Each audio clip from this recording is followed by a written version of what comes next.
உனக்கு பின்னால சாத்தான் இருக்கிறான். சாத்தான் முன்னே இருக்க முடியாது, பின்னாலதான் இருக்க முடியும்.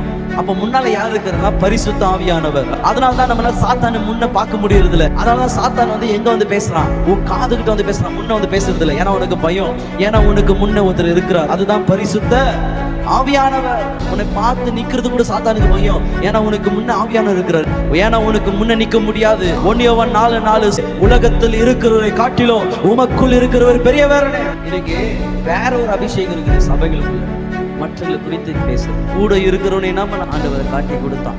இன்னைக்கு கூட இருக்கிறவங்களே உன்னை பேசுவாங்க, ஏன்னா அவங்களுக்குள்ள என்ன இல்ல? அபிஷேகம் இல்ல. நம்ம சபையில ஒரு வாலிபனுக்கு நடந்துச்சு. சபைக்கு வந்தோடனே அவன் செய்யற தப்பு எனக்கு தெரிய வந்துச்சு. கூட இருக்கிறது சொன்னாங்க. அந்த வாலிபனை கூப்பிட்டு சொன்ன, இனி நீ தப்பு செய்யாத, இது ஆண்டவரோட நாம தூஷிக்கப்படும். சபையை விட்டு போனவன் அட்லீஸ்ட் சும்மானா இருக்கணும் இல்லையா? வேற ஒரு சபைக்கு போய் என்னெல்லாம் பேசணுமோ, நம்ம சபைக்கு வர ஜனங்கிட்ட என்னெல்லாம் சொல்லணுமோ எல்லாத்தையும் சொல்லி என் பேரை நாசனம் பண்ணா. அவன் எங்கெல்லாம் போய் சொன்னானோ அவங்களாம் நம்ம சபை தேடிதான் வந்தாங்க. ஏன்னா பாவத்தின் தன்மை என்ன தெரியுமா? என்னைக்கு இருந்தாலும் அது உண்மையை காட்டும். இன்னைக்கு நிறைய பேர் அப்படிதாங்க. நீ அபிஷேகம் பண்ணப்பட்டு இருக்கிறீங்க, கர்த்தருடைய அபிஷேகம் மேல இருக்குது. ஆனா உன்னை குறித்து ஏன் பேசுறாங்கன்னா அவங்க மேல கர்த்தருடைய அபிஷேகம் இல்ல, வேற ஒரு அபிஷேகம் இருக்குது. யூதாஸ் மேல இருந்த அபிஷேகம் இருக்குது.